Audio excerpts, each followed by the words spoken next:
Hi, this is Boris. You are listening to Achieve Success Like Jesus podcast, where we are talking about personal development. It is great to have you here. In this podcast, I look at the words and actions of Jesus of Nazareth.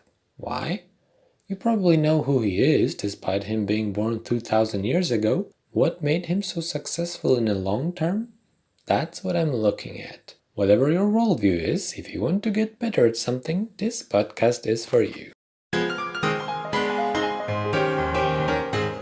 Today we will look at a pretty long quote from Jesus, but I think it is totally worth the time. Every good speaker uses certain methods to tweak the quality of his message. Jesus often used parables, also known as allegories. What is it? It is a simple and understandable story, in this case about the job market, by which the author wants to teach us something deeper.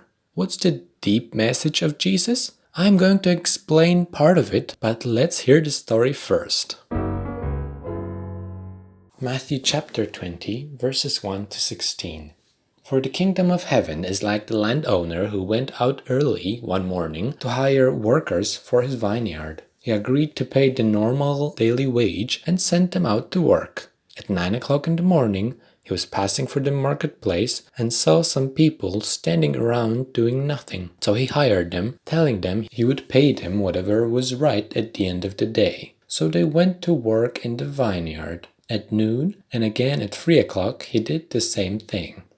At 5 o'clock that afternoon he was in town again and saw some more people standing around. He asked them, "Why haven't you been working today?" They replied, "Because no one hired us." The landowner told them, "Then go out and join the others in my vineyard." That evening he told the foreman to call the workers in and pay them, beginning with the last workers first.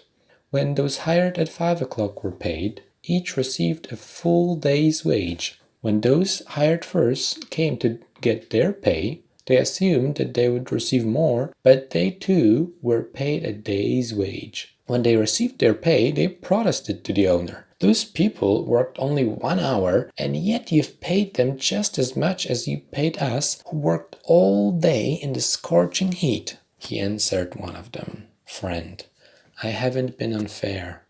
Didn't you agree to work all day for the usual wage? Take your money and go. I wanted to pay this last worker the same as you. Is it against the law for me to do what I want with my money? Should you be jealous because I am kind to others? So those who are last now will be first then, and those who are first will be last." I will briefly tell the story once again in my own words. A business owner from the food industry was looking for some new hires. He found a group of candidates on the ancient equivalent of a job search website, offered them a salary that seemed to satisfy them as they were sent to work. Then the boss hired 4 more groups of people. Each of them started a few hours later than the previous one. You can see that the situation in the job market was bad. Some of the candidates waited a long time and were probably about to go home disappointed when suddenly they got a great last-minute offer. The mini lesson from this about job search is not to get discouraged and just continue sending your resume until you're hired.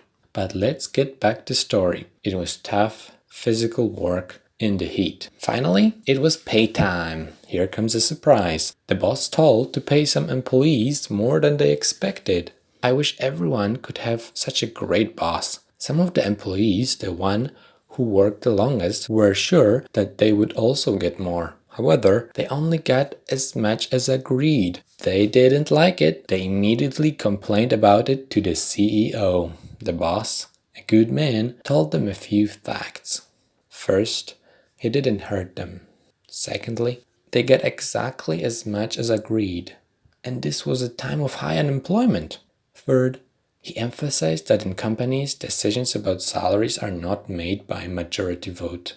And fourth, the boss asked why such an employee with a full wallet is jealous of what someone else got instead of going home. The others didn't even get more, it was the exact same amount. I think that Jesus is using the reply of the business owner to tell us that the attitude of the complaining workers should not be copied. that we shouldn't do as they did. What exactly should we avoid doing? In my opinion, the message here is very simple. Do not compare yourself with others. Or at least think carefully whether this comparison brings you anything good. You are unique, not only in terms of objective features such as DNA, fingerprint, or the iris in the eye. Nobody had parents like you. Nobody has the same life story. Nobody has exactly the same talents and skills as you. Nobody has experienced the sorrows and the joyful moments that you have. Nobody has dreams and goals like you. You are undoubtedly unique and special in every way. Why am I telling you this? So that you don't compare yourself to others. This makes no sense in Jesus' opinion. If these employees had not compared themselves to others, but instead took the money and went home enjoying the evening, it would have been much better for them. And now they are furious and they will remain mad for a long time because they didn't get what they wanted. Also, someone has exposed their jealousy and they are wasting their time on fruitless conversations. What does Jesus teach us in the reply of the CEO? A few things. The fact that everyone is different and a lot doesn't depend on us, so we should always be able to appreciate our own situation. In many cases, comparing makes no sense. Think about how you feel when you compare yourself with others and it turns out that you have less. You are worse at something. Someone has something you'd like to have but you don't, although maybe you deserve it more. How do you feel then? I usually feel bad after comparing myself with someone else with a negative result, sometimes even very bad. I feel weak and insignificant. Especially before following Jesus' advice, I compared myself with others frequently. How much someone earns, where does he spend his vacation, what's his car, house, apartment, what work he does. Do people laugh at his jokes? Do people like him? Is he being invited to nice events? I compared our love life, skills, achievements, the number of likes in social media, everything. One day I realized how jealous and frustrated I get after comparing myself online like this. It happened mostly while scrolling Facebook. Only the best moments of life are uploaded to social media. It's only a small, tiny part of reality. Its best, most colorful part. It's a fake world. And the sad thing is that I was contributing to it. I had a nice vacation, bam, posted. It was fun on a date, click, and we are smiling from the screens of a few hundred friends. I was showing the highlights of my life there to get some self-esteem, to feel better about myself. Their reactions and comments were sometimes more important to me than what the photos showed. I didn't want to live like this, comparing myself with a frustrating result and encouraging others to do the same thing. Facebook has a lot of cool features like messaging or groups, so I didn't want to give it up completely. I discovered a great option. You can unfollow someone, but remain friends. Then their content no longer appears in your wall feed. And that's how I unsubscribed all my Facebook friends. What happened next? I felt good. Very good. You can't compare yourself with something if you're not aware of it. I stopped seeing the best moments of other people's lives and started enjoying my own life more. It was a few years ago and I never regret it. Disclaimer time. As I said, everyone is different. Maybe you're the opposite of me. Maybe watching life highlights in social media is inspiring you. Maybe it's your source of motivation, and seeing this is like a pep talk for you. If so, that's awesome. Use it for the good, because as you just heard, it is not a universal approach to have. So, being inspired by others is great, but comparing yourself and feeling miserable afterwards is not the right way. Here comes practical application. Today we have a special offer, 2 suggestions in one episode. First, consider radically reducing your social media content or exposure to it so you don't see things that just make you feel bad online. It doesn't hurt, it's free, and you can easily undo it. I recommend you to simply give it a try. And the second thing I'd like to suggest is comparing yourself. But with yourself, the one from the past. What have I been able to do in the last year? What have I learned in the last 5 years? What were the good things that happened in my life in the last decade?